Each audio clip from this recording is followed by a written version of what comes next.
So, the first RTNAR discussion. How shall we proceed? Does anyone have any particularly interesting notes to start out with? So we are discussing the first video that you recommended. Yes, we are discussing the first conversation that John had with Jordan Hall on the design constraints for the religion that's not a religion.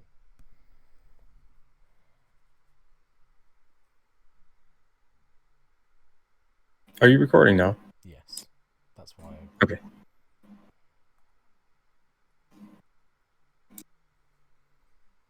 No one has any particularly interesting thingies then. So,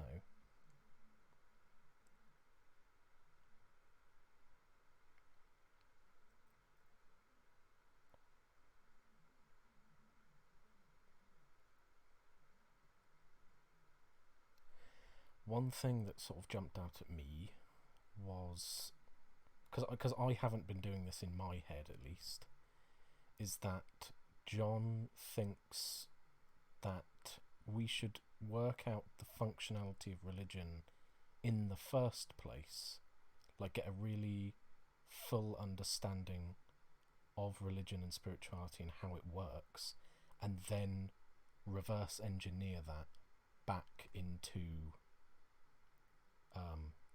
like the RTNAR. And I guess on the text channel so far, we haven't sort of discussed the functionality of religion too much so far. Like, we do, because it's just necessary, but it feels like maybe we should put more focus on that.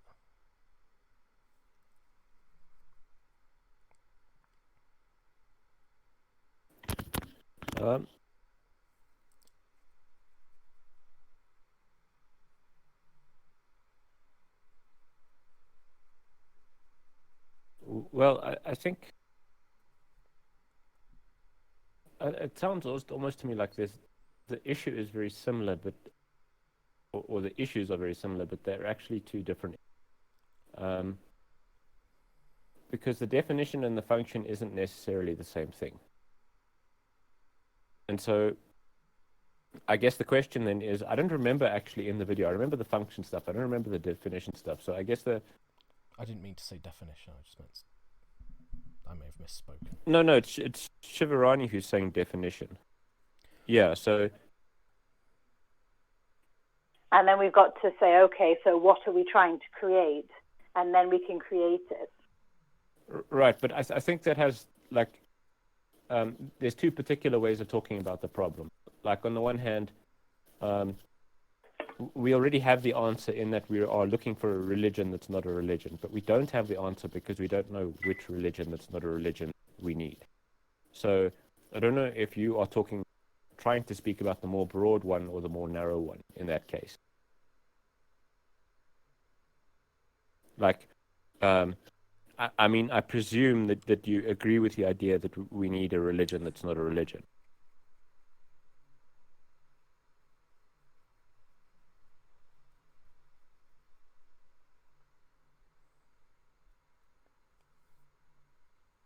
Were you talking to Shivarani there?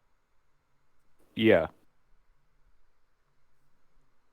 Sorry. Yeah, I think by definition we all agree that we need a religion that's not a religion. Yeah. So then I think that the problem then is creating the religion that's not a religion, and then from there the functionality question is the first one that arises, because we ask ourselves, well, what exactly is it that religions do, right? Well, look, what I heard, and maybe I misheard, but what I heard was, what problems are you trying to solve with the religion that is not a religion? And so defining those problems specifically would be the first step. And then it sounded to me like, again, from what I heard, the second step is figuring out how those problems are currently or should be currently addressed with existing religions. And then the third step, from what I heard, was to reverse engineer that right? And then you can have the basis for doing the creation. Yeah. And the problem that I'm hearing is, okay, so and just to be clear, because I don't want to, I'm not trying to hide anything, but what I keep hearing is, yeah, we need a religion that's not a religion, so let's just design it. But we're not taking those first three steps. And so I think that focusing on maybe at least one of those steps, and you don't necessarily have to do them in order to get the definitions down, but probably in order is better, right? Would be helpful.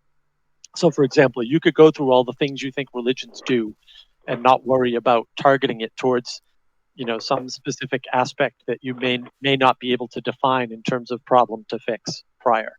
So, pick one, and let's work on that first and see how far we can get and what notes we can take, etc. And how does that sound? Agreed.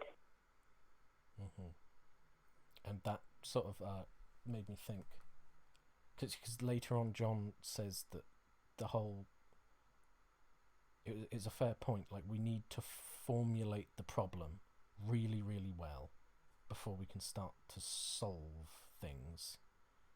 And it occurs to me that understanding the functionality of religion and formulating the problem are basically the same thing. Because if we've lost religion and now we're in a meaning crisis, the problem is that we've lost the functionality of religion. So, yeah, I think I can agree with that. Yeah. It was, well, I mean, one of the things that I also wrote down is the importance that, Nietzsche was pronouncing the death of God, but he was doing so while he fully understood what we were losing in terms of the functionality, to your point.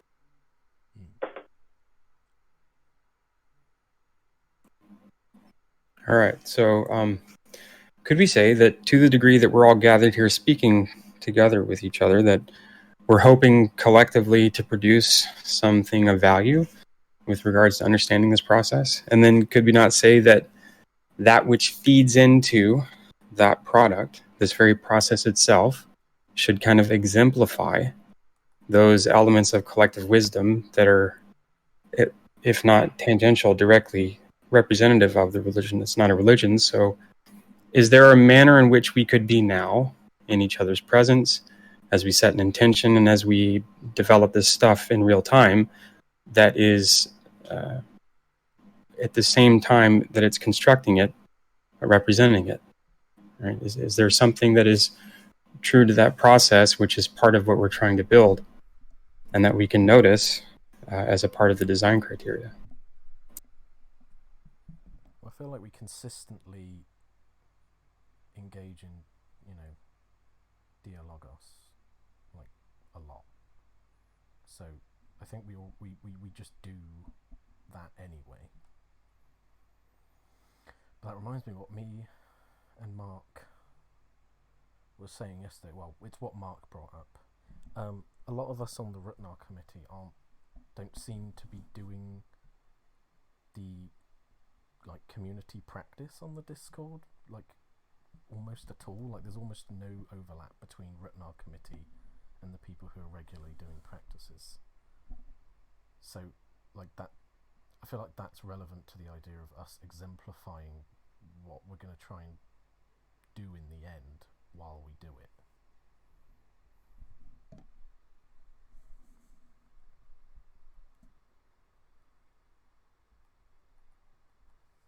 Especially as they'll probably make us give wiser answers to the problems. Yes, we probably should be doing that. Sometimes I do and sometimes I don't, and I'm bad at consistency. Well, nothing wrong with partaking in the events and whatnot, but the question in there is, which of the events particular geared towards narrative or the working with narrative? I don't know, limit it in that fashion, right? I mean, look, we have an ecology of practices. For you to figure out. Yeah, we have an ecology of practices springing from primarily the meditation series, right? And we've been trying to implement those.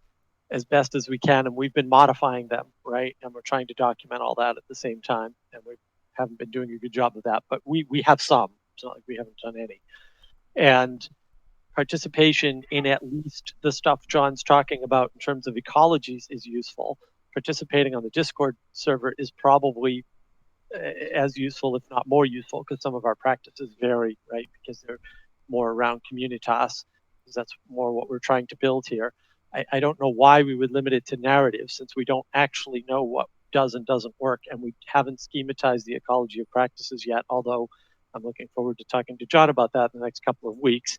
And then I'm not sure how relevant that is to problem definition, for example. So while I think this is a good effort, and yeah, we did talk about it last night, and it's definitely something to put on the list, I think that we can actually make progress with a definition if we focus on the definition of the problem we're trying to solve and just get step one sort of at least on the tracks, if not if not far enough down the track to be useful.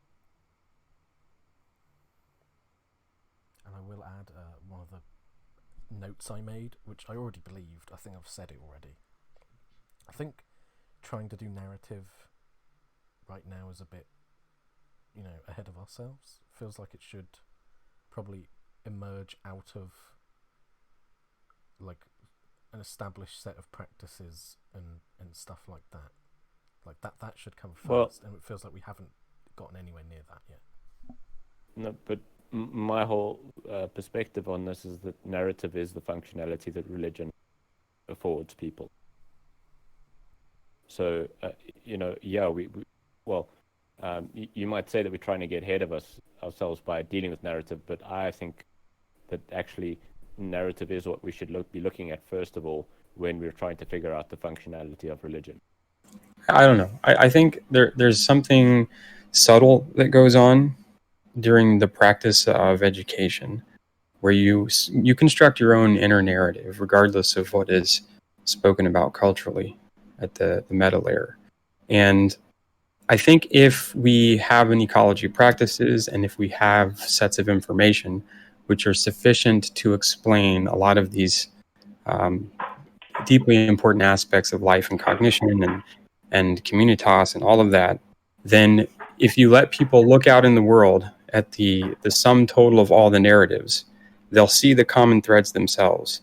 And from that, perhaps, construct something which is conversant enough with other people who have gone through that same process, such that they can use a common language but not require that everyone have precisely the same words or precisely the same narrative, right? It's just that it's mapping onto a common experience to a sufficient level, right? Yeah, it's like it feels like yes, we need narrative, like we do. Yeah. But the narrative needs content. Like it's going to have to refer. Yeah, and if we're looking at narrative in the terms of defining functionality and then we're looking at other religions' narratives. We're not figuring out our own. We're trying to figure out, okay, how does this religion's narrative work? How does this religion's narrative work? Okay, what's the commonalities? What's the differences? Right, I agree. But the only way that we're going to be able to do that is by, in some sense, practicing the narrative, I think. No, that's not practice. That's looking at it and examining it, unless you're talking about practicing the narratives of other religions, because at this point you're not creating your own. You're saying, I need to better understand the problem. I need to better understand what's going on already. Okay, how do other narratives work? How do other religions work? What's the problem we're trying to solve? Okay, now that we've got the problem figured out, divide it into sections. Okay, now we've got the sections. Let's work on the sections. Yeah, so we're still at the process. We haven't even started exploring the narratives of any religions yet, and we need to do that. Yeah. That's I think what my position is. Well, I'm definitely on board with that. I just feel like we're gonna have to kind of sort out, if you want to know what I mean, like pretty much everything else first, and then the narrative will grow out and bind everything all together in the end. It feels like, rather than the narrative coming first and then everything coming from the narrative. Well, given that we're going to have to look into all these things anyway, I'd say if Struan wants to examine narrative and start looking into that in depth, then that makes sense, and he can do that and get back to us and let us know what he's figured out. Yeah, well, I mean, the comments in the RTNAR section about heroism and whatnot is basically where I am on that front. So, I mean, I'm happy to share with what I've discovered. But I don't know if that really counts as a practice or something that the RTNAR community is doing as a collective or like a communal project. So then, well, I would be doing that on my own, but then what would the rest of you be doing? Yeah, well, from my understanding, what we'd want to do is we want to have different sections, different groups of us working on different things. And if exploring narrative is something you're really interested in, then it makes sense for you to be heading up that section. And then we want other people looking at other aspects of the problem, right? Yeah, fair enough, I suppose. If we can, so long as we can get everything working together in some sort of reasonable fashion. Think of it as a really big group project, and we're having to divide into subgroups. That's a good idea. But we should all definitely keep our sort of fingers in every domain and not just sort of split up and then just come back to pretty much dictate to each other what we found in the different areas, because only we are familiar with our area or whatever. Just sort of specialise rather than like completely go in on one thing. Yeah, so maybe we're doing these weekly meetings. Maybe have like, okay, this is what I'm going to try and get done this week. This is what I'm going to try and get done this week. And then when we meet up, we say, okay, what have you figured out? Okay, what have you figured out? And then discuss the different parts that get brought up.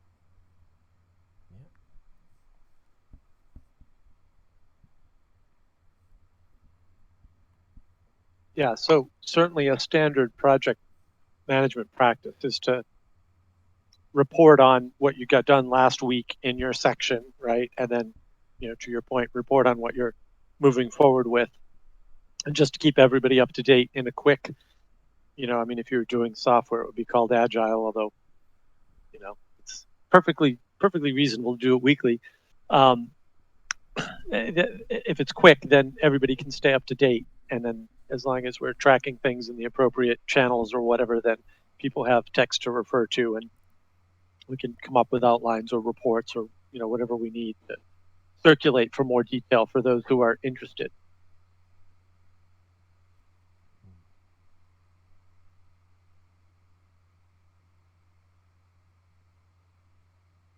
Okay, so what other subsections do we need right now? So Struan was mentioning he's interested in looking into narrative and looking at the narrative of religion.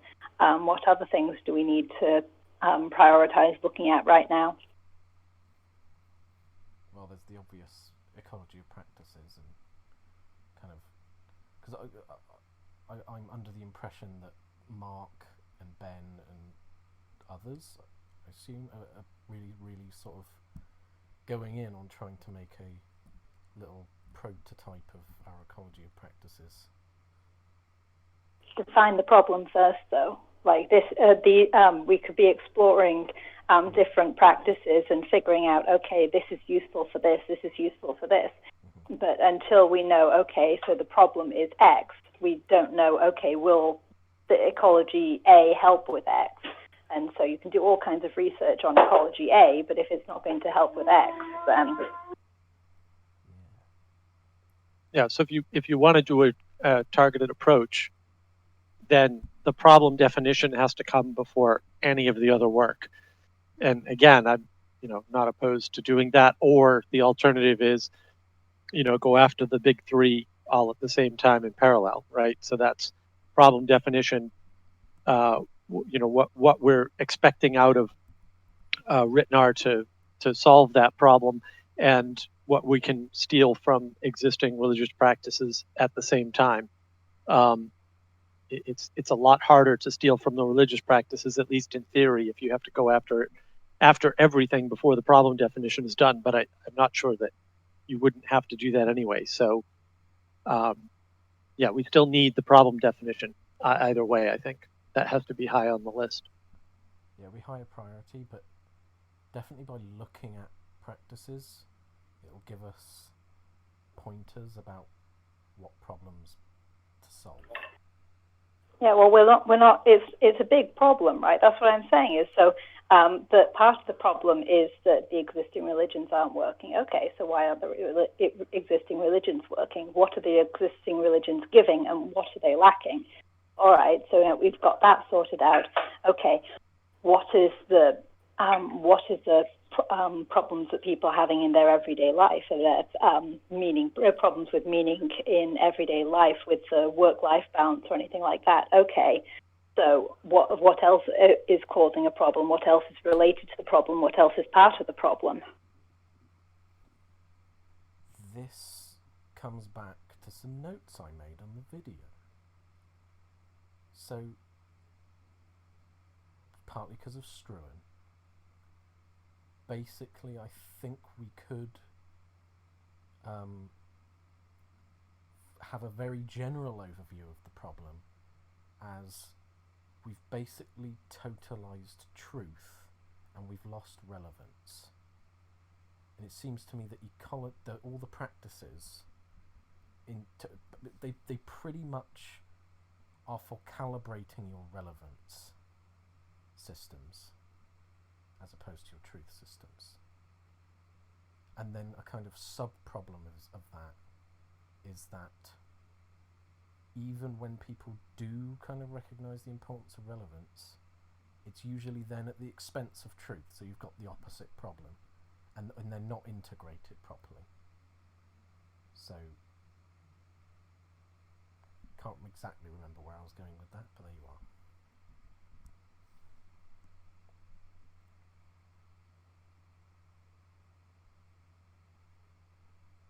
Well, I think there's quite a bit of truth in that, actually. I don't know if John just released another video. He was talking about, well, he was doing a video on the people who do the Mars rover work, but he was really, really in depth with respect to the perspectival knowing and the predicatory knowing, that kind of thing.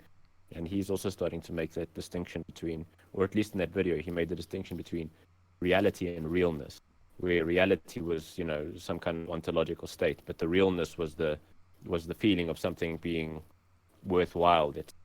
And so, yeah, I think that's actually a good direction to be going down. And I think we can see John is also starting to go down it.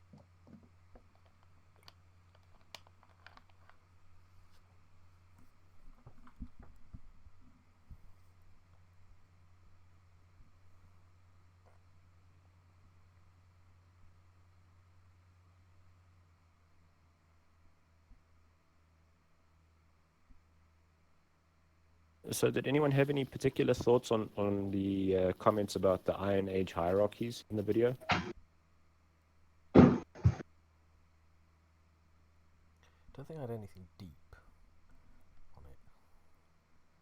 Pretty much just, I agree that we should probably avoid them and that they're probably responsible partly for the descent into just dead propositions. I'd argue for not a hierarchy as such, but some people are better at teaching some things, and some people are better at doing other things. And so then you'll kind of have, all right, so this person's really good at yoga, and this person's really good at Tai Chi. So if I want to learn Tai Chi, I'll go to this person. If I want to learn yoga, I'll go to this person. So not so much a hierarchy as such as different people for different tasks. I guess we want to avoid the triangular hierarchy where it's all just goes up to some pinnacle at the top where there's one or very small number of people just sort of in command of everybody. But we don't want to just demolish all authority of any kind. So we sort of want a landscape with bumps that rise up out of it, basically. So that each bump isn't necessarily, controlled by some supreme pinnacle. You are not the best, but you're better at this than me, so I can learn from you. Yeah.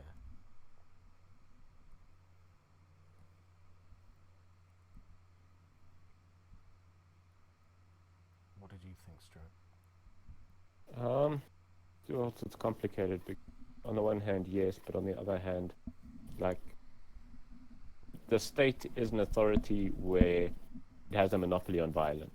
And at the end of the day, violence is the ultimate decider in terms of this. If you're willing to get violent, then you're going to win out over the person that isn't.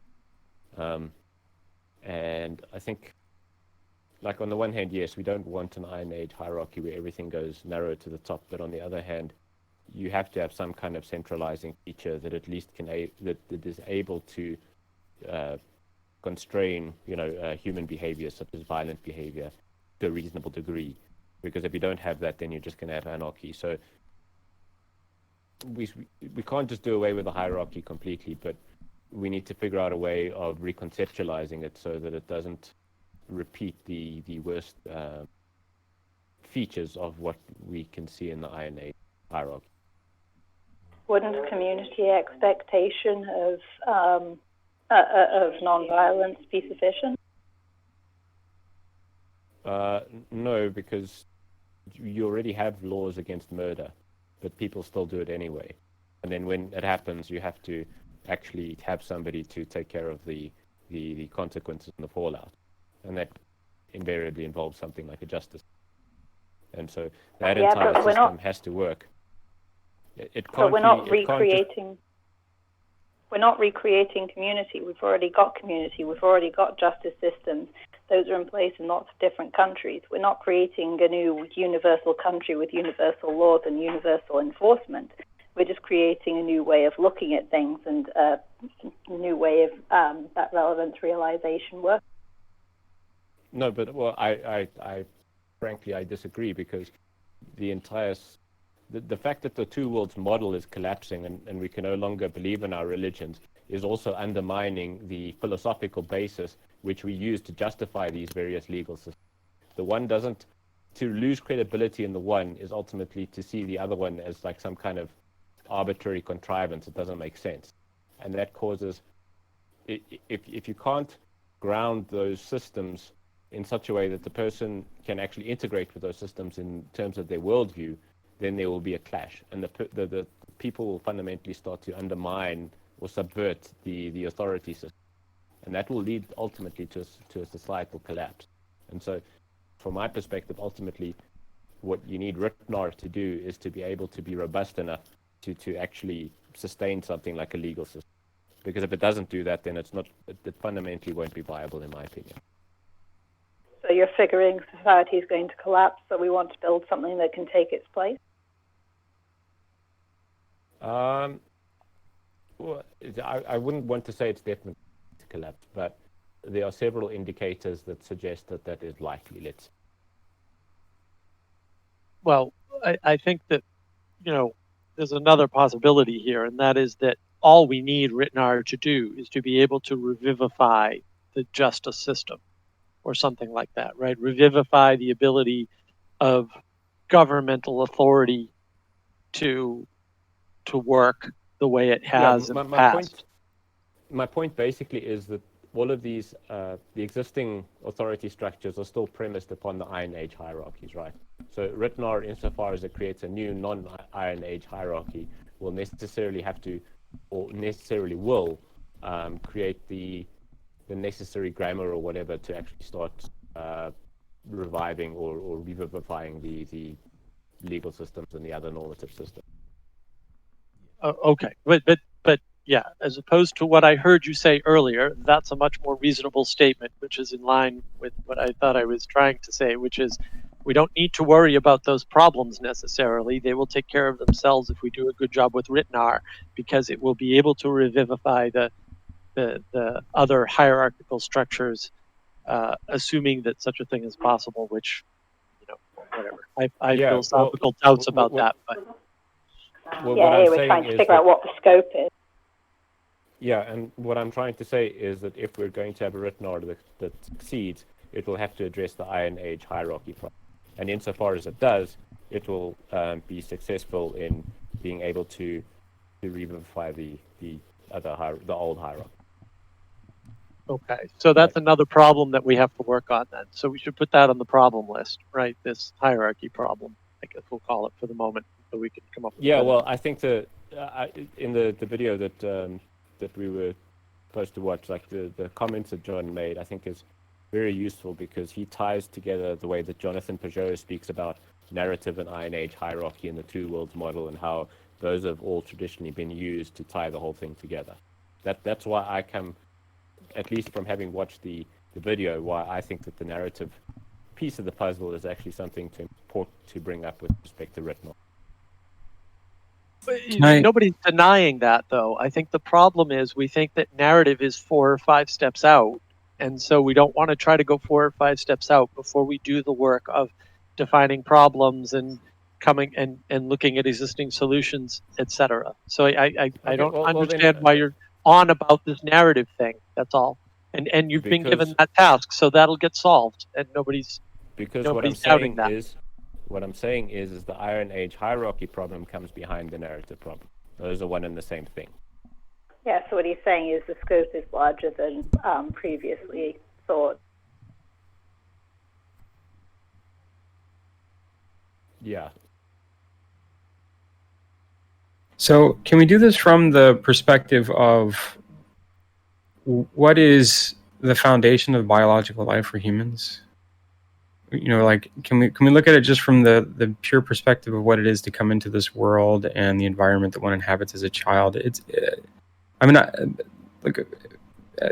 Piaget was at exactly the same task that we're kind of doing right now, and his work is probably relevant to this. But there's something to the notion that whatever it is to appreciate existence. Long before we're granted these highly complex mythopoetic narratives, and long before we even know real spoken language, we're already receiving input about the world and about how we should respond to it emotionally, which has a profound and sometimes very traumatic impact on the way in which we develop our narrative in the future. And I think that anything that feeds into the right relation of the environment upon which we enter into this world and first receive awareness of this world, right? The family structure as it currently is would have a profound impact on what it is to order and structure that thing which is missing from religion presently, which we are trying to find again in the religion that's not a religion, right? Whatever it is that brings us into right relationship with each other and with our environment, right? Which is often defined as each other.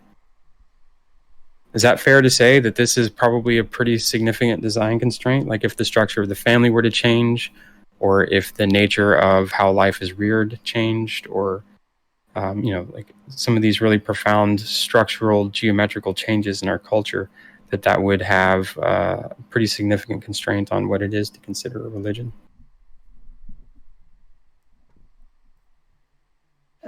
Am I hearing a project in there to figure out the relationship between family structure and religions?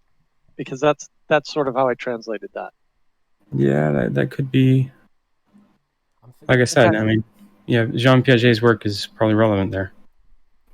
Well, that's fine. It's just another project item on the list. So who's going to take that and run with it, right? That's the question there. Sounds like a lot of research. For the current analysis of what it is to construct a religion that's not a religion, right? That would be a framework by which one starts to even look for salient information, relevant information. I feel like we've got an overarching domain to consider, which is like I'm basically condensing what I think Struan was getting at overall, which is while we can talk about we don't want Iron Age hierarchies, we have to think seriously about hierarchies in general. Family seems like one example of a hierarchy that we're going to, reorder. And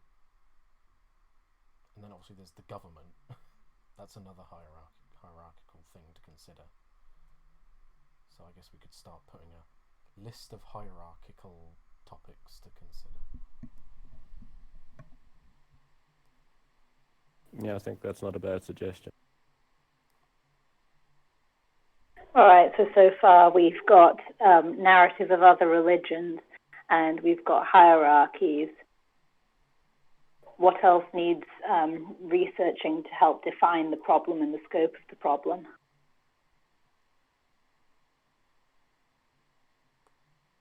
Oh yeah, and we've got trying to bring back the training of relevance and not totalizing truth, I guess. Is that part of the definition of the problem? Yeah, I mean, I think the fundamental issue we've got that sort of causes all the other ones is that we've totalized truth and just forgotten relevance. Like we think. I think that's but I mean that almost sounds like a different way of talking about the Iron Age hierarchy. Well, yeah, I think it's that is definitely part of it. Yeah, like that. Those two are so like it's actually hard to tell them apart. Is it?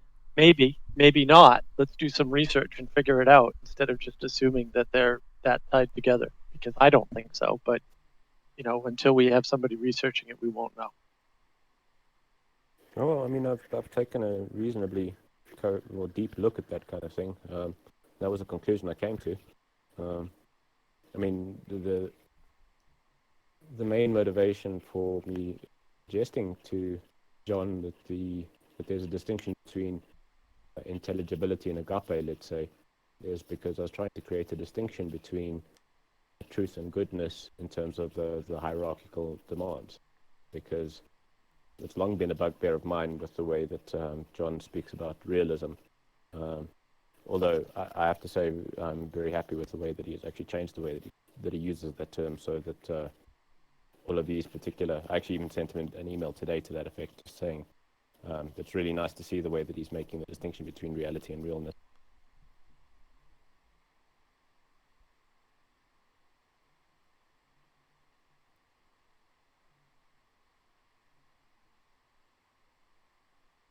Yeah, sorry, I forgot where I was going with that. Well, look, John, if you have something worked out, I'd love to see a white paper on it. But unless we have research that we can look at that's written down that we can read and agree on in terms of terminology and conclusions, then we still have zero, right? Like we can chat about things in voice and record it all day long, but if we can't put things on paper that we can agree on, then we can't build a thing. And it doesn't matter what the thing is. In this case, it's RTNAR, but I think that's how you build things that work, is by getting agreement, because things are written down and people can, really wrestle with them and agree to them. And if you have conclusions that sound hokey to me but are well thought out, then and you don't need to research them. Hey, write them down, and then we'll see if they fit. And if they fit, that's great. Otherwise, we're not actually making progress. We're just having arguments over whether or not something that somebody said may or may not be true, right? Which is not going to get us anywhere ultimately. Yeah, well, I mean, well, if you actually want the specifics, then just look at the Alexander Bard conversation that the conversation that John had, because Bard went into all of the details with respect to Zoroastrianism and how that helped to shape Western narratives. And the point is there that the Zoroastrianism, that was what created the distinction. It was one of the first axial age religions in that it crafted a worldview where the world was literally separated into the true world and the false world. And that was one of the ways in which the truth was created as a totalizing order. And so order was seen as truth and chaos was seen as false. And that gave the bias towards what was static and eternal as opposed to what was dynamic and material, let's say. And so that, like, the entire Iron Age, if it is what came out of after the Bronze Age collapse, is fundamentally how that Zoroastrian grammar, that two worlds mythology, moved from a two world chaos order kind of paradigm to a two worlds reality / illusion paradigm. And so that's where my argument with respect to the totalization of truth would come in, because you can literally go up and look at the meaning of the word asha and logos and arta and how they connect, and they all basically in a very deep sense come back to this notion of truth.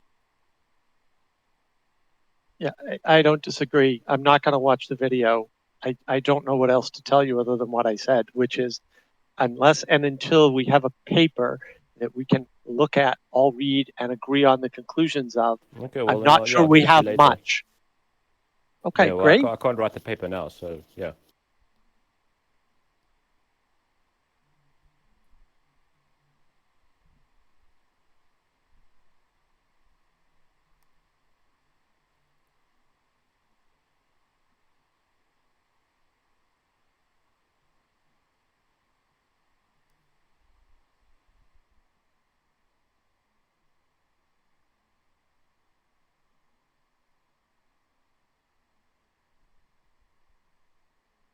So this was a significant one that I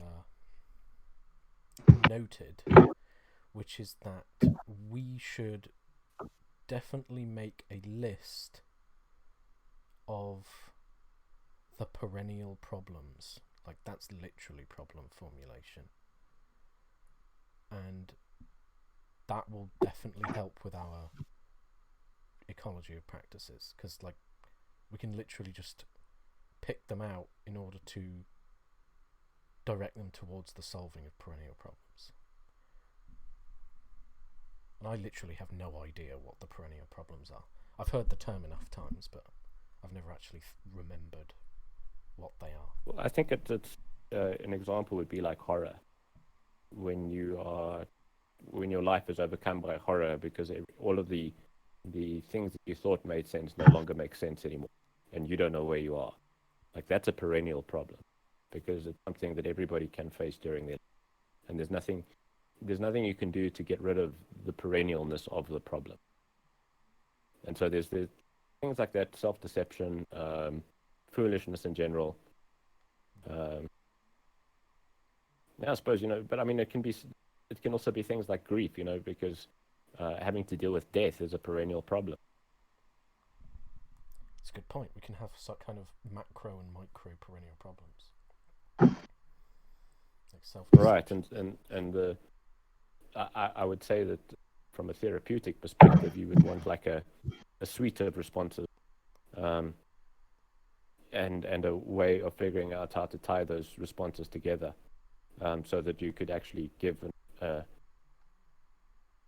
don't know, maybe you don't want, but at least in theory you could potentially have a one-size-fits-all kind of a solution. But I don't know if you'd want to go down that route. Guess we'll see. Yeah, you certainly need to do a bunch of research on perennial problems. That's a good idea. I'm not sure they're going to map it all to the ecology, just based on what I understand of it. But we have to list them to find out, right? And then again, we still have to schematize the ecology, but that's actually going to get work done soon. So, if the solving the perennial problems is part of the definition of RTNAR, and I think that's probably as close to an axiomatic statement as we can make at this point, then that should be pretty high on the list of things to get at least a handle on if we can't sort it out. I think that John has actually commented on this before, that nobody actually has a complete list to some extent, and I don't remember the context or if I'm remembering accurately at all. But yeah, it would be helpful to at least have an idea of what all the possible levels of perennial problem are, and get some kind of handle on what might be able to fix that within that can be done within the religion side.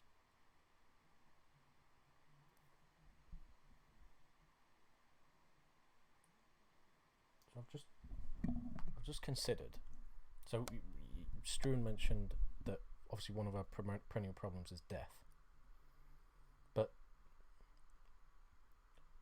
it feels like there's a genre of thing we have to address that isn't exactly a problem, like birth.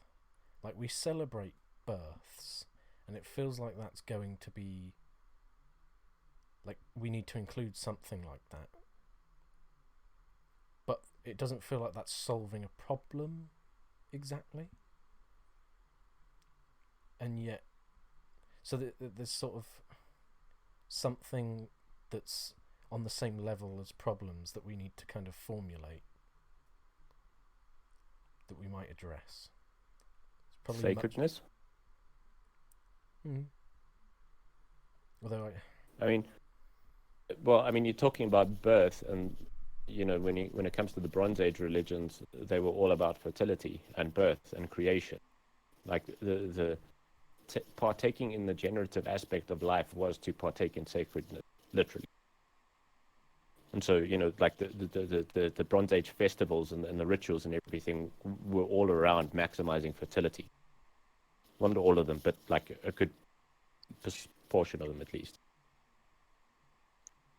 Yeah, I don't know if you're getting at a problem per se. I mean, it can be framed as a problem, right? So well, I would say call that it not having the thing could be a problem. Yes, as I was saying, you can reformulate it as a problem, right? But it's something like we need to come up with a set of all of the things that positively generate not just people and not just healthy families, for example, to Tyler's point, but also healthy cultures and healthy societies, if we can make a distinction there. And perhaps we can make more distinctions, but it's something along those lines. I think that would be a good list to have too, right? So you have a list of generative things, and then you have a list of blocker things, in essence, which are the perennial problems, right? And then you need to define some progression, right? And then, because as you go through life, right, obviously as you get towards the end of your life, you worry about your own death, not just everybody else's. So I think that's worthy of having some research done on it, and that would tie nicely into what Tyler was talking about.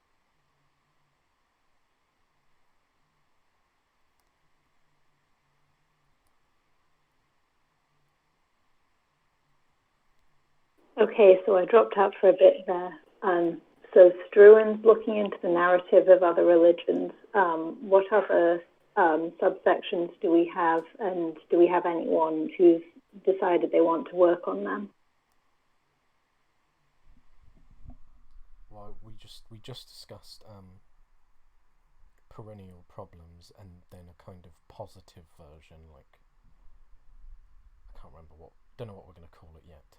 But yeah, I'm quite interested in looking at perennial problems, so I'll probably take that up.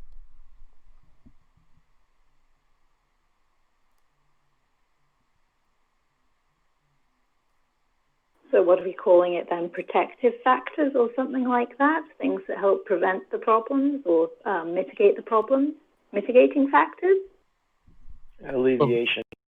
Well, we want the list first. We want to define the perennial problem formulation before we can think about the, solutions. But I think the ecology of practices is probably going to be the main solution to perennial problems.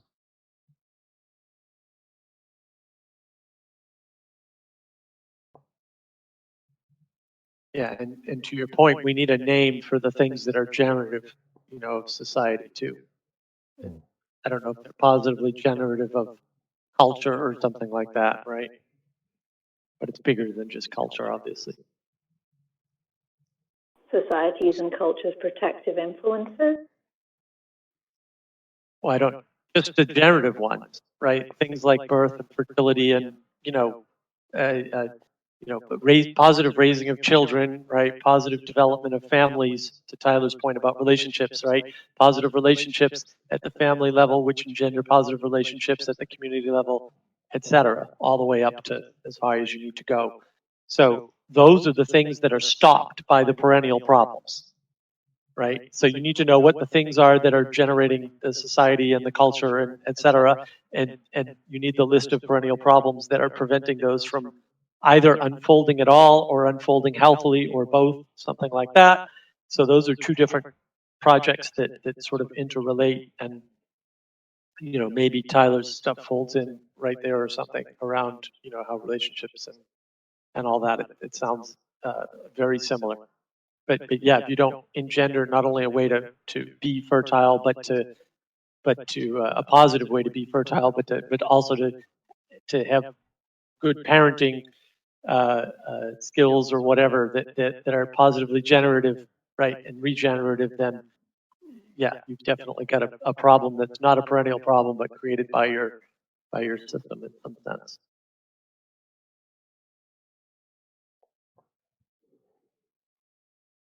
So I've noticed that another one of my notes kind of is some problem formulation that John mentioned, which is his way of explaining it was religions tend to fall into semantic complexity, and the equivocation that results from that causes a lot of problems.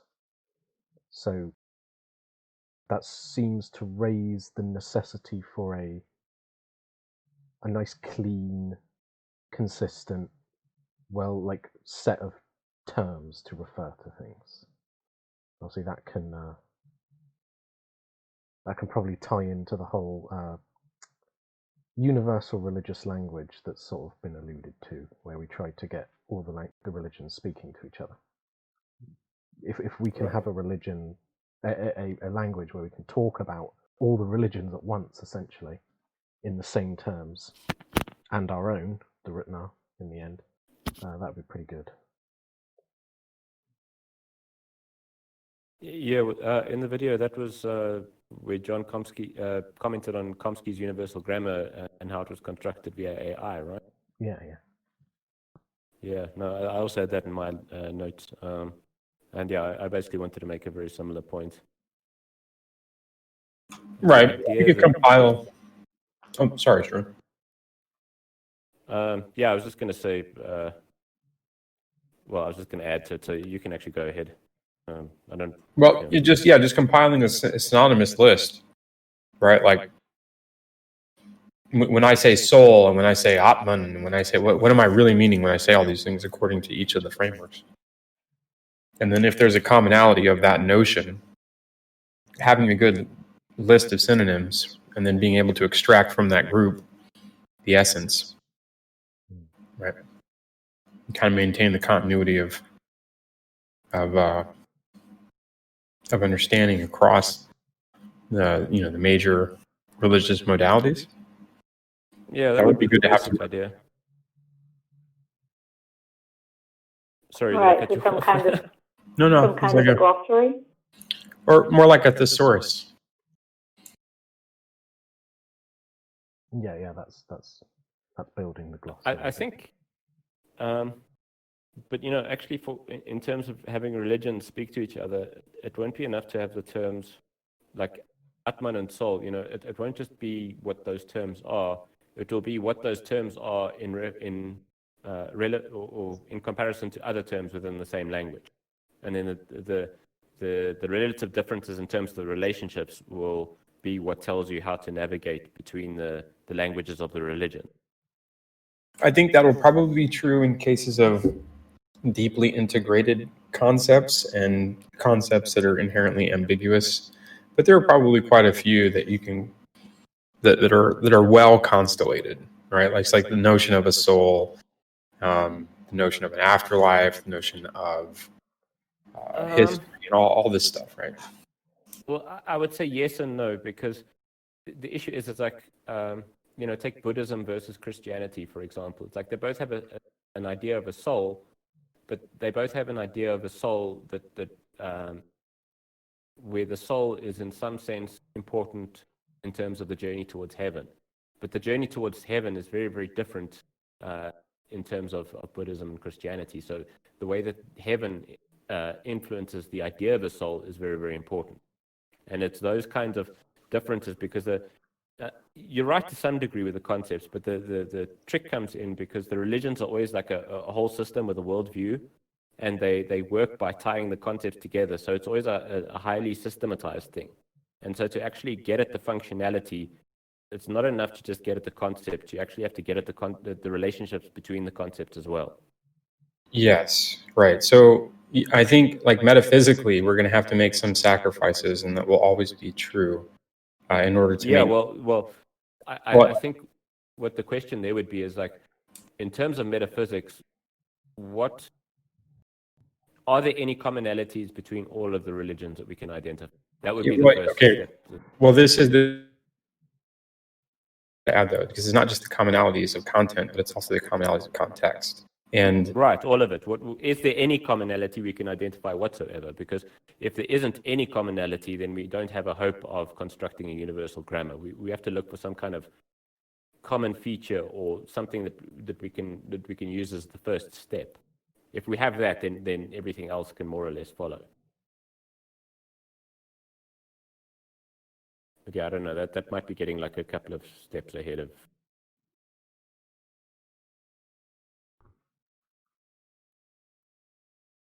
I think it has a lot to do with. So from my own perspective, and I'll just interject this, and then I probably have to take off, but there's very much a Maslow's hierarchy. If there are any hierarchies, it has to do with precedent, that which has to exist prior to the construction of any higher thing, and that which feeds into, right? So there are deep interrelationships that stack up in that way. And if one is, deeply unable to provide food, it makes it very difficult for you to have any interest in, any amount of religious mythopoetic structure. It's difficult to obtain meaning from these kinds of things. But as you ascend up into higher and higher orders of complexity and interrelatedness at the social layer, you need more and more stories and more narratives and more propositions that teach about how those relationships are to function in the more complex space. So do you want to look at hierarchies then? Well, we already discussed hierarchies, but it has more to do with, like, where individuals are in their own particular hierarchy, and then whether or not where they're situated currently is providing, it's meeting the needs of what their distressed environment appears as.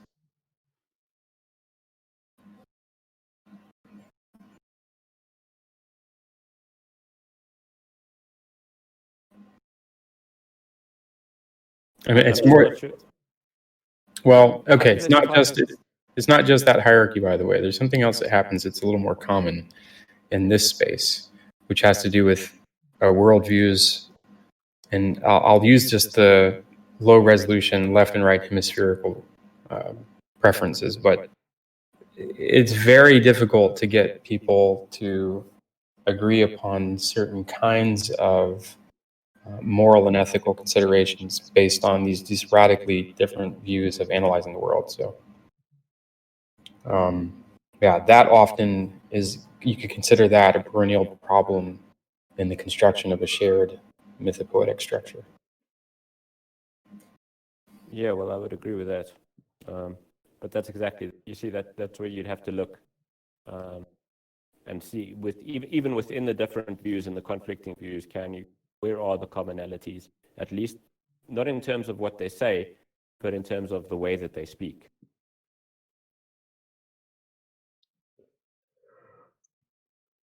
Because if you can't get that, then the idea of having a universal religious grammar won't work, because you will always have, there will always be, no matter what kind of grammar you create to tie religions together, there will always be at least one religion that sits outside of your grammar.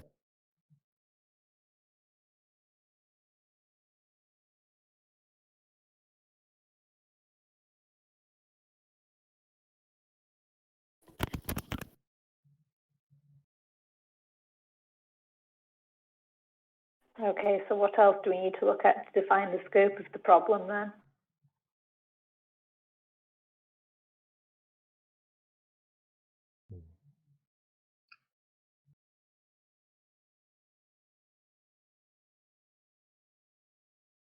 I think we've got a lot to chew on already. I mean, we've got death, we've got hierarchies, we've got narrative.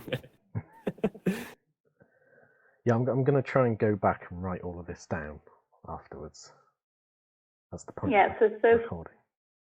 the main points I've got is that Struan's looking at the narrative of other religions, which I'm guessing will include the grammar and the terms that they're using and their worldviews and their metaphysics. And Voloskin's looking at the perennial problems. And if we're having someone look at perennial problems, do we need someone to be looking at the thing that we haven't got a definition for yet, the good parts of life, the things that are blocked by the problems? No, I thought maybe we can call them like perennial needs. I don't know. Mm-hmm. Yeah, perennial What about needs. perennial boons? Possibly. Yeah. Because like would you guys see community as solving a problem? Exactly. Yeah, absolutely. Yeah. Okay. For sure, yes. Perennial solutions? Well, no, it's needs. It's the drivers, right? It's the forward drivers that are blocked by the problems. All right, perennial needs sounds good to me. And then I think Tyler wanted to do relationships, right? This Piagetian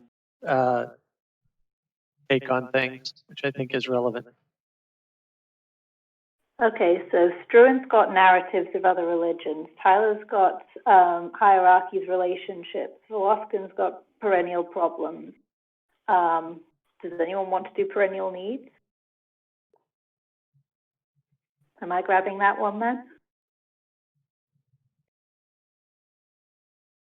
Because like we should do problems and needs in tandem. If you want it.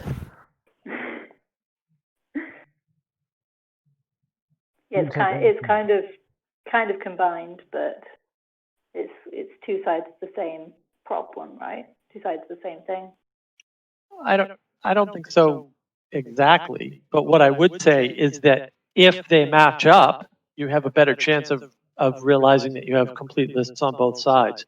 So it's certainly worth at least approaching them as different things instead of trying to. Yeah, and so if I have my list and Voloskin has his list, then we come together and we're like, wait a sec, there's 5 things on my list that don't match up with any of the things on your list, and vice versa. Then we've missed something, but we'll find the other part of it. I doubt it'll be that. It won't be that straightforward. Yeah, it won't be that clear, but that's the idea. Yeah. Yeah, well, the list of perennial problems will basically be a list of things to avoid. The list of perennial needs will basically be a list of things you should try and get. So there will be opposites, but I think you won't find an overlap of the same things. You'll find an overlap of opposition. Yeah, it won't be strict overlap, but there will be some things that are related. Yeah, definitely. Okay, well, I've got perennial needs then. Well, I saw the perennial problems as something we're trying to solve. Like we are trying to avoid self-deception or whatever. Right now we're trying to define what the problems are, right? So say. I don't know if you can solve a perennial problem. I think the goal must be to cope with a perennial problem. Yeah, I know what you mean. It's not. We're not going to sort of finally extinguish the perennial problems from the universe. We're not going to fix death. No. Yeah. But we're going to respond. Like maybe we should use John's term. We will need to address the perennial problems rather than solve. Yeah. Responding to the perennial problem. Yeah. Mm-hmm. Yeah, but just the project is just to get the lists done first, and then worry about what to do with them second, right? And then, Yeah, we're defining the problem first, and so we're looking into the problem more to define it better. Right. Okay, so do we ask for separate channels for these 4 sections within RTNAR? No, I think you could just. I mean, Feels like We we're a already small have enough too many team. channels anyway. Yeah, I don't know that channels are what you need necessarily. I think if you're going to have discussions, you can just have it in the RTNAR channel for now, and then the output of this should be something like a report or a write-up or something that, again, people can look at and get agreement on, right? Okay, so maybe like a bunch of different pinned documents, and then people will come. People can come and say, "Okay, I want to help with this. I want to help with that." Right. Right. And then we'll pin a document called, current research or something, right? And then list who's in charge of the research. And then if people want to help, they can help. Or there's something that isn't assigned with a person in charge, they can volunteer to take charge, for example. Mm-hmm. So we need an organizing document, and then we'll each create a document on the section we're working on and put those in there. Does that make sense? Yeah, or we can have them as Google Docs or whatever. Yeah, we can certainly work on the technology is not important, right? It's just understanding what the output should be, and that is more important. All right, awesome. I've got to go about now, so good luck if you're continuing, and if not, then I'll see you guys next week. See you next week. Great. I'm going to keep recording for about another hour. And I'm going to stop.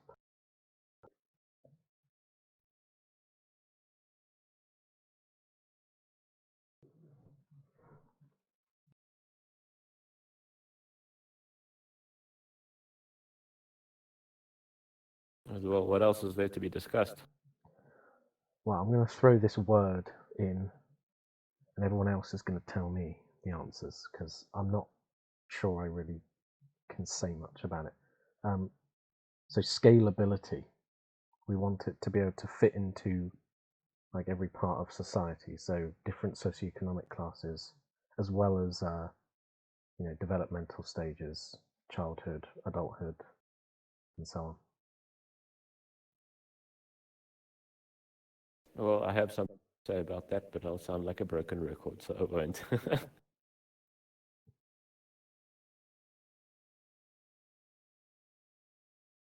So scalability in general is a multivariate thing, right? So there's scalability of how you.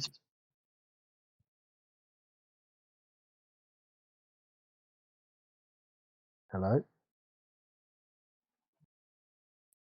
Oh, I thought that was me cutting Yeah. out. I was just about to reconnect. Oh, am I cutting out? Yeah, sorry about that. So the scalability along many lines, right? So the scalability of audience, scalability of how you spread the word, right, within that audience. So that has two dimensions, obviously, right? And then there's the scalability around how it's accessed, right, to accommodate the different audiences. So same thing might have 4 or 5 access points, for example, based on what appeals to different groups. Yeah, I've already mentioned the idea of kind of trying to make different hooks for different temperaments or something. Mm.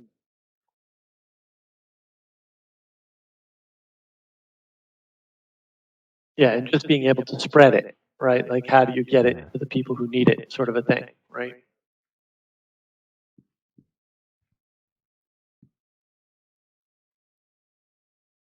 So when we're talking about ecology of practices, that's the word that always comes up is scalability, and the context for scalability there is how do we spread the ecology of practices to a lot of people, even assuming they want to engage, right? We're not even getting into the how do we make it appealing to a lot of people. We're getting, let's assume everybody wanted this. How the heck would we get it to all these people? That's because that's just one variable in the scalability problem.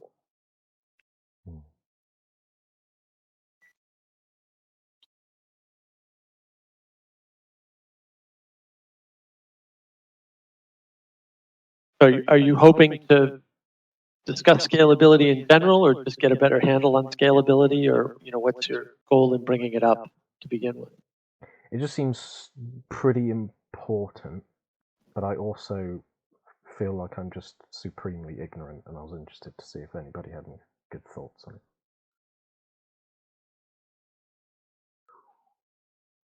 But anyway.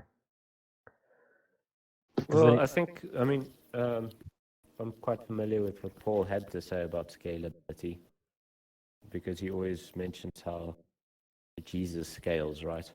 And the thing that he says, that what's remarkable about Jesus is that he died and he had a couple of fishermen or whatever, basically illiterate people who were his witnesses, and they wrote his story down, ended up basically taking over the whole world. And it lasted for, well, to date, 2,000 years. So that's something that scales, because it basically work for an entire people to live the way that Jesus said. And so Paul's concern with respect to scalability and RTNAR would be, can it actually do something like what Jesus accomplished, and how would you actually go about accomplishing it if you were in his shoes, or if you had that opportunity?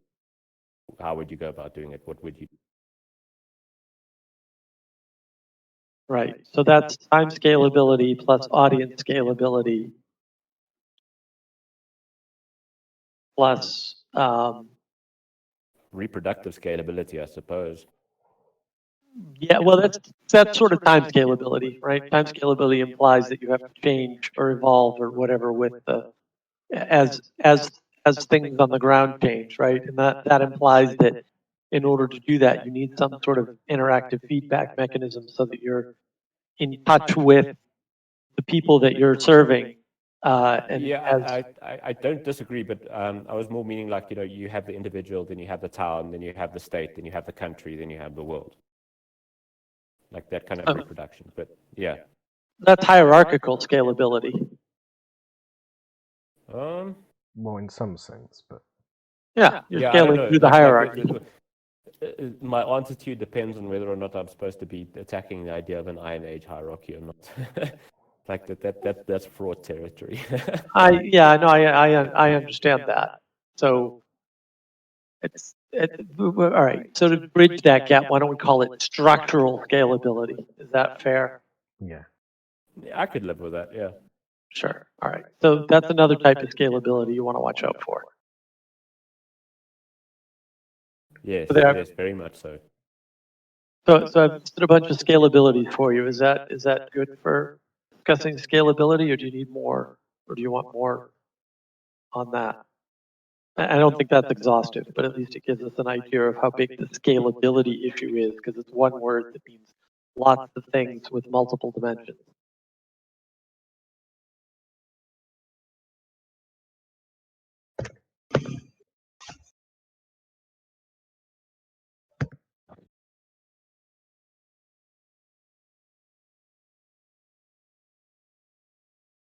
I think he was asking you, Velasquez. I was. I see. I'm sort of mildly disturbed by being seen as a leader right now. Well, you brought up the word. I wasn't implying anything. I was just trying to find out if that helped you with what your goal was in bringing up the word or not. Yeah, I'm just poking the collective and just seeing what happens. It's like, oh crap, how do I hurt these cats? How do I hurt these cats?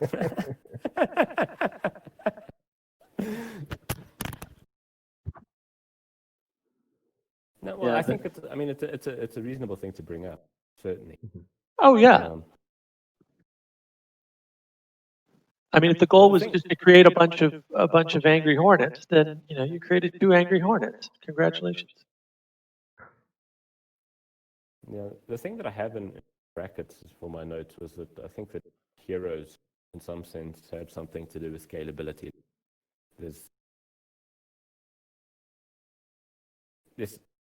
something about the way that we craft heroes within stories that is very, very sticky, and we pay attention to it and we remember.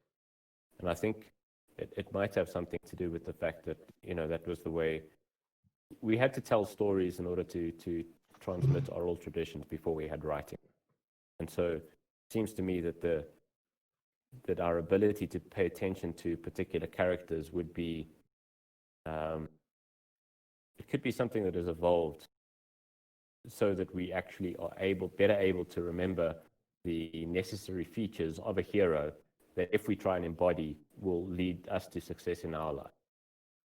And I think if we're going to have something that scales, we're going to have something that actually can appropriate the evolutionary structures that have to do with hero formulation. And could we perhaps, you can tell me if it's already been done, but we're going to have the hero, definitely. Maybe we could have like the society hero. So like the society's version of a hero. You mean like Jesus? Collective hero, like Jesus is a individual that individuals emulate. And then I'm thinking, okay, maybe we could have sort of a vision for what our society is meant to be. I would say Jesus was not a hero. Yeah, okay, but that's kind of besides the point.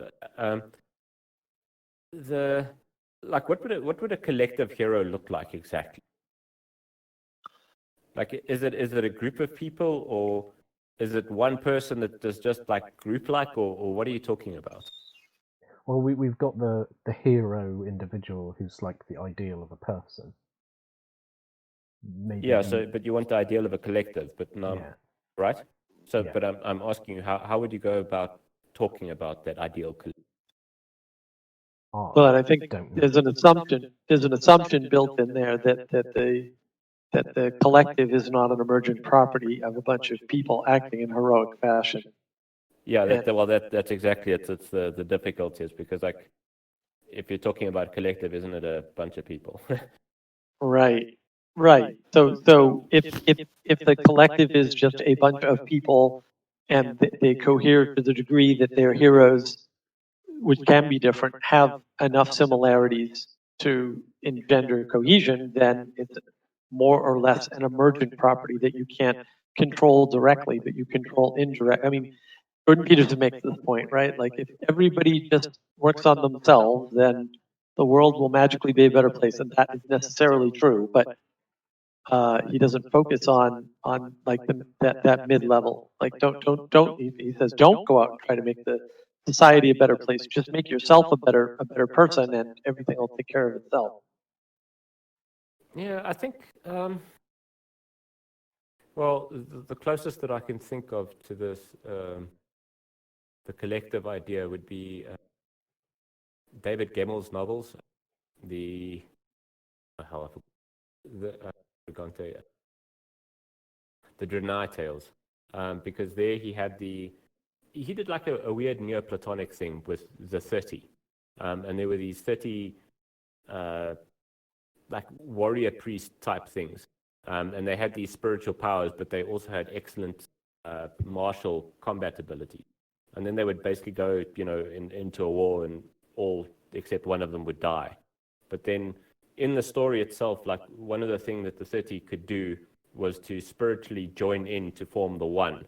And I mean, well, that's where the Neoplatonism comes in, because like it's all of those Neoplatonic tropes. But I suppose you could kind of maybe symbolize a collective hero as a hero that is constructed out of, let's say, 30 individuals and becomes, one individual out of the individuals, so it's like it's a collective, but it is an individual at the same time.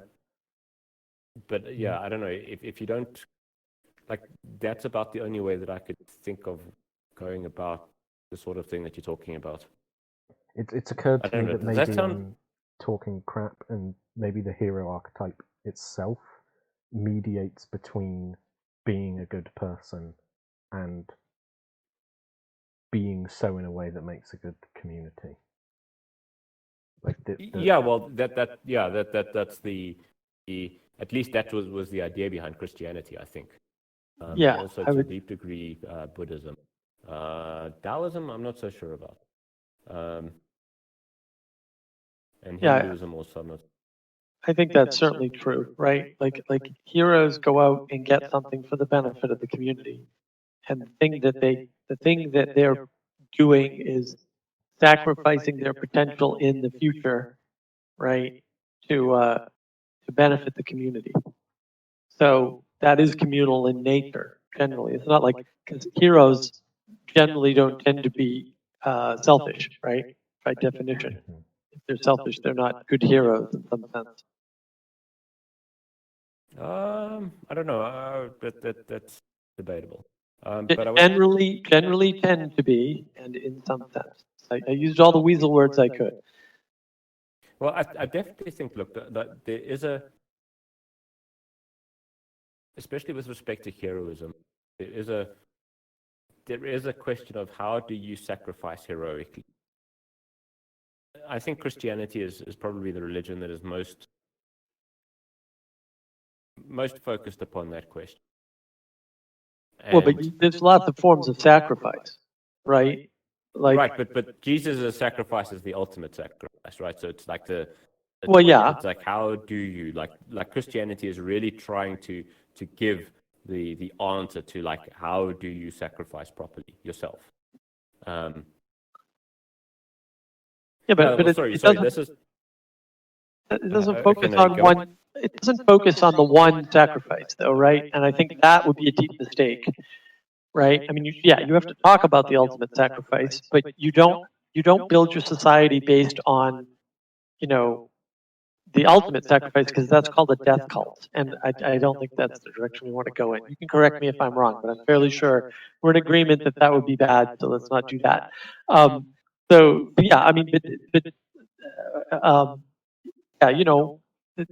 there's Enkidu, right, who sacrifices his wildness to engage in a bunch of other adventures in some sense, right? So there's definitely different levels of sacrifice and different types of sacrifice, and reasons not to make those sacrifices, and examples in mythos where one hero makes one sacrificial choice and the other makes basically the opposite type of a choice, and you just get to pick one, right? Like, do you want this guy to be your hero or this guy, because you can't make both sacrifices.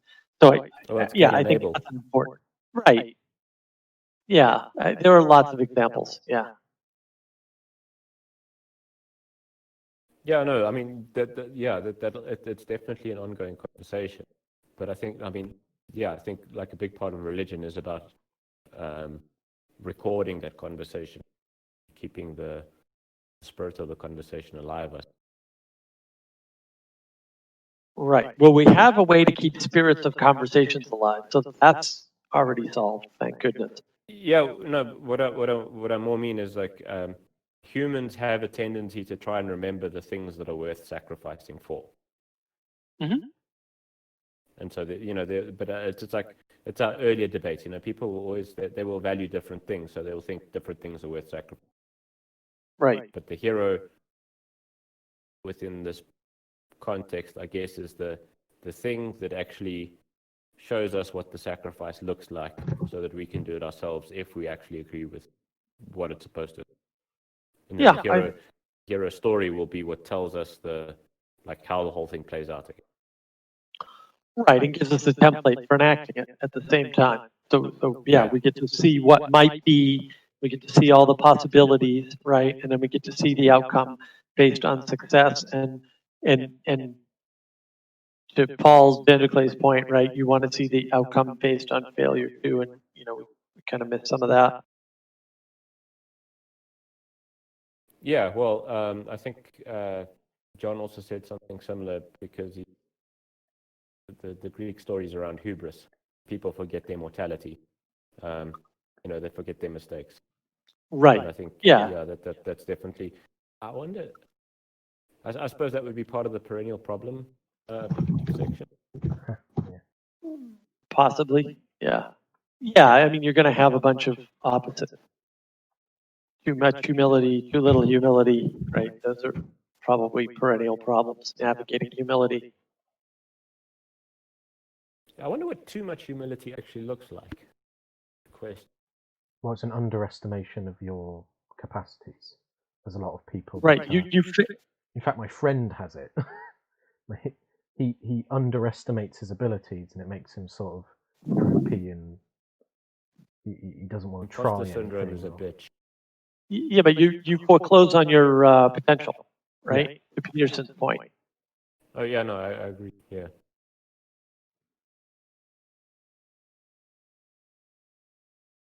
You don't want to prematurely foreclose on your potential if you don't have to. Yeah, well, in my opinion, generally self-potentialization. You're trying. I agree with that. Actually, earlier when you said the hero sacrifices potential in the future, I was like, no. Can I offer? I get what you're trying to say, though. Yeah. You're saying? So I'm not disagreeing with anybody. I'm just offering a different lens, or let's say put a different color over the light to reveal different things. If you've ever looked at like a flannel shirt in a nightclub, as the lights change, the pattern on the shirt also changes. So sometimes, if just offering different things, you can kind of reframe your perception. But as you guys are talking about this, my mind is going to a different place. So sacrifice is on my mind as the first primary thing. But in my mind, sacrifice is a function of productivity, right? So a hero is a champion. What are champions? What makes someone a champion? They have to win, right? Often it is said pride comes before the fall. That's not actually true. Pride comes after the win. And so if we have pride in our heroes, it's because they have done something productive. Oftentimes, talk is not productive. Forming committees is not productive. Writing books is not productive. Publishing books is productive, right? So there is a real world benefit to actually producing something that can be held in your hand. And I think sacrifice has that quality where sacrifice for its own sake is stupid. That's essentially fasting, and no one holds a hero in highest regard simply because he fasted enough, right? Gandhi might be an exception, but he was also quite a piece of shit. So, like, I guess what I'm trying to offer is that I do believe that there is a productivity to heroism, and there has to be a win. You have to be the champion, and it doesn't really matter how you got there either. If you win and your opponents are dead, you're the hero, regardless of of what you did to get there. And as long as you're supplying some level of productivity for the audience, they are going to hold you as a hero. Now, the other thing I wanted to mention was heroes have a mysterious quality to them. Part of what makes a hero is that they are a champion, but very little is actually known about their thought process, their motivations, or what drives them. And that's what really endears us to the hero, is that we don't know where their source of power comes from. We don't know. They have this extra judicial quality to them. Like think of Hercules, right? He was a demigod. He had the blood of the gods in him, something that humans can't actually achieve. And so that hero was able to be productive in ways that other people's weren't, leading to him to be a champion. Now, that might be complete and utter horseshit. I just wanted to put it out there just to let your minds start spinning. Well, I just wanted to, on the first point, sort of respond, because the word sacrifice literally means to make sacred. So in terms of the productivity, like, yeah, it's not making if it isn't productive. So sacrifice is making sacred, therefore sacrifice has to be productive. Basically, I agree with you 100%. It means to cause to be sacred, by the way, in the sense of make sacred, not make sacredly. No. Well, I mean, like artificers, like, if that's making, right? Yeah. So sacrifice is another kind of making. Yeah. Well, I mean, it's also I guess doing. well, I guess I'm just curious. What's the distinction between making and causing? Well, I presume you're saying make sacred from. Like, did I tell you that it means that, or did you find that yourself? No, I think you told me. Yeah. When I say make sacred, I meant like cause to be sacred. Like I make. That's I meant that in that sense in the English word of make. Like cause to be or cause to. Yeah, like a maker. Like Yeah. if you produce the thing, you literally made it. Yeah, but it's like I'm making caused it to something be. sacred. I caused it to be sacred. I caused it to have a certain trait.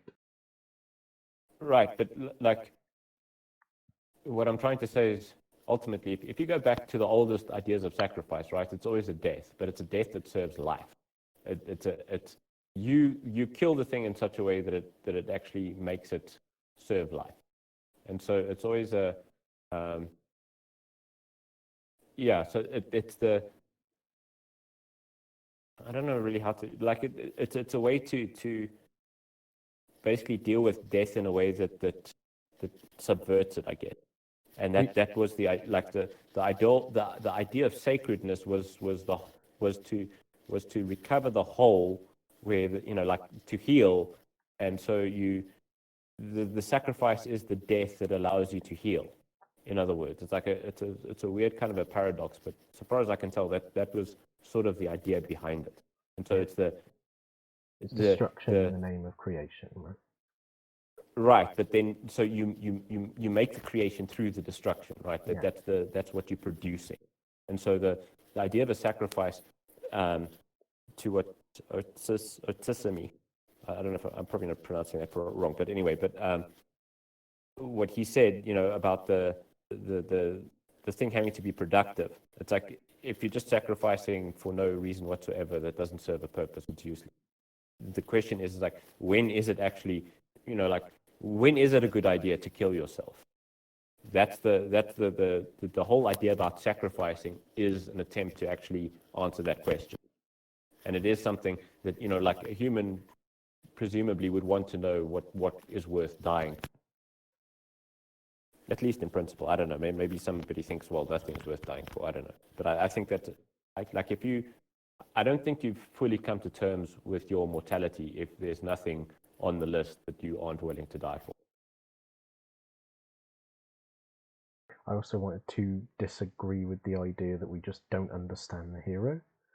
I mean, like maybe that's true of many hero stories, but sort of defeats the point of having the hero story if you don't actually know what makes them a hero. So.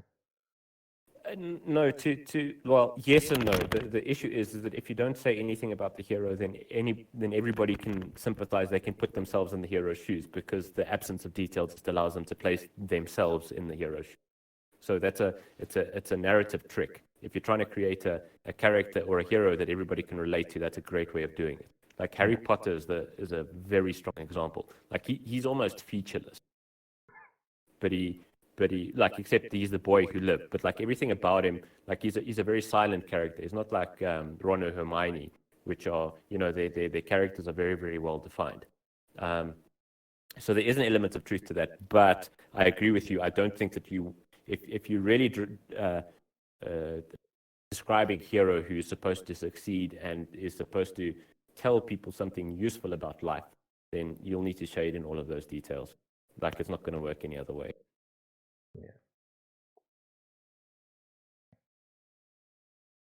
Do you think Brett Weinstein is a hero? He sacrificed, he championed, he was productive, and he is mysterious. Well, he certainly has heroism about him. I'm not sure I don't know if he's a hero or if he's a martyr, but yeah, seems more like a martyr to me. I'm not sure I'm sold on that particular set of features of heroes. So, a martyr has to be killed. Well, he lost his job. Okay, yeah. I mean, a martyr has to be killed. Killed. Well, we're making a comparison with death, with losing your.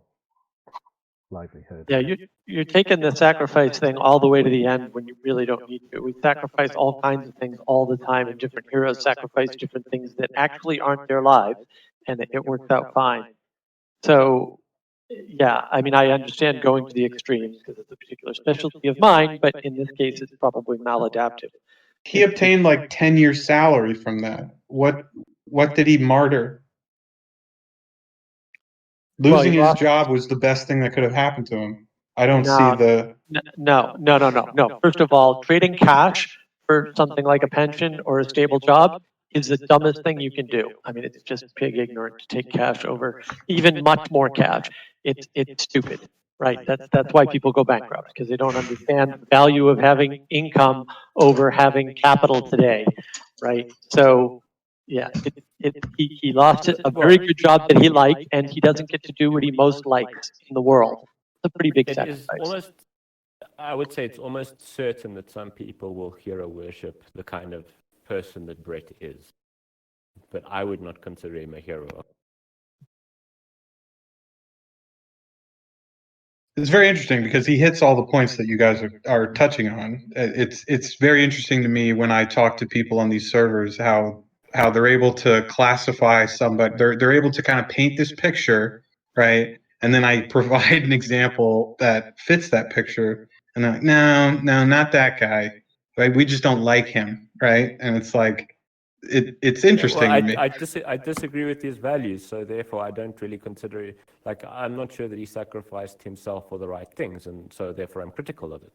It's like, it doesn't matter how he ended up in the grand scheme of things with respect to how wealthy he is and everything. Like, if you're asking me, did he succeed financially through what he did? Yes, but I don't see how that has to do with his heroism per se. And like, well, he's provided leadership to many young men and women who are seeking roles in science, are entering academia. His story has been. I don't dispute that. I fully acknowledge it, but I'm saying I'm not sure that particular role that he's trying to play is let's call it, it's not evolutionarily adaptive, in my opinion. So I'm suspicious of it. So your hero has to also be perfect then. Nobody said anything about perfect him. And we also weren't trying to explain what made a hero and what didn't, right? We never settled on that definition. So I don't know why you're making that characterization. It's conversation. Unless it's not. Can I be heard? Can you hear me right now? Yeah. Yes. Yes. I have a question. What's the difference between an alchemist and a hero? Earlier, ability, transcending suffering, feedback loop. Sorry, you're cutting out a little bit. So. Oh, transcending suffering. Now you seem to be cutting out even more. Yeah, all I heard was transcending suffering and then nothing. Creates its own feedback loop. Well, yeah, I can't hear either. All I heard was alchemist, and in terms of heroism, I can see an alchemist is somebody like a transformative individual. So there's a strong aspect of heroism to them, at least conceptually. Like that is, I think, at least some people try to describe alchemist heroes in terms of their personal spiritual journeys. Like that was or at least the magician within alchemy, like, well, yeah, the alchemist and the magician, like, they're almost the same thing, but the personal, well, somebody would, at least in theory, there was like the idea that they would be initiated by another alchemist or the writings of another alchemist, and then they would go on their own journey because of it. But like the whole thing does have a heroic kind of romantic streak about it, definitely. I don't know if that speaks to what Lynn was trying to say or not, but that's what the sense that I could get from it. Oh, just wanted to. We've got like 20 minutes before I finish the recording, so I'm going to say, is anyone else here other than the three that have basically talked the entire time got any notes that they're busting to express or thoughts on what's been said so far?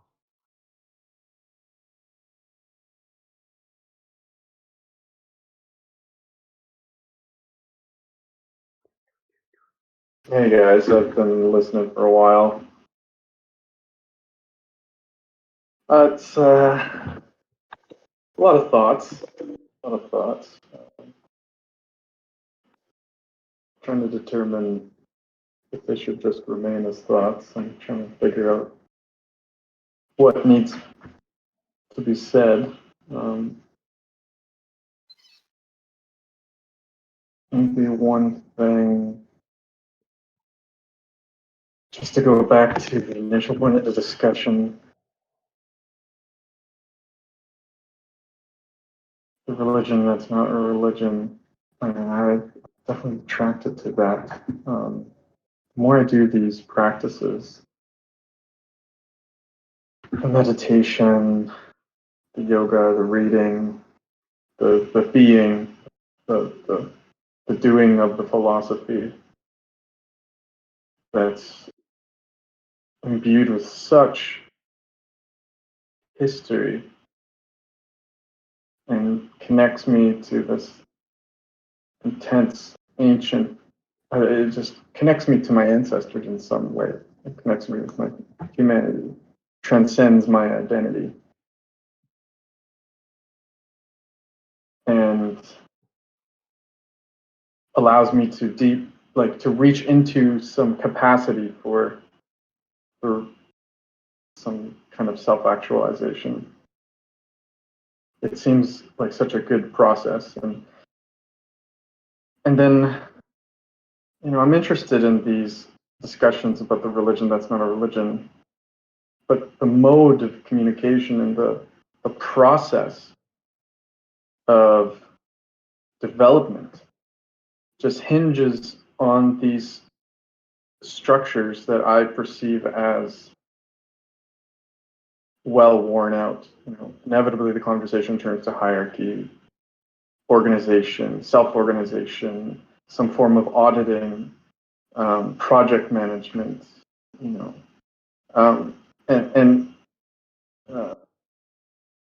it's just interesting how I don't doubt that there's going to be some development and things to be mined in that direction, but what I think also heard at the beginning was that the practice, the dialogos, the philosophia is really perhaps the heart of the way into a great synthesis of what matters, and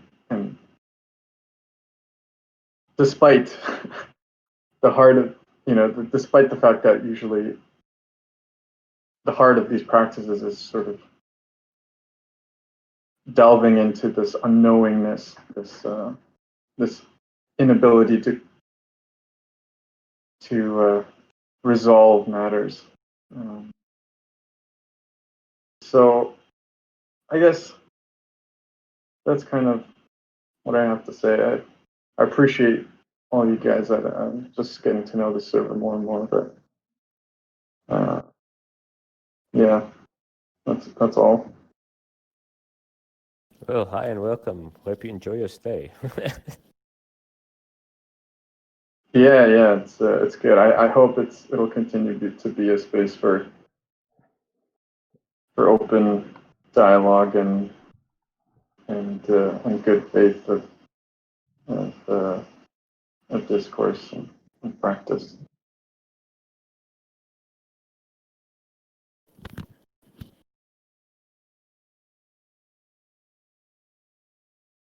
I think you can call it Velasquez. I don't think that the last 15 minutes, Yeah, I was thinking at least not in terms of recording. All right. Bye.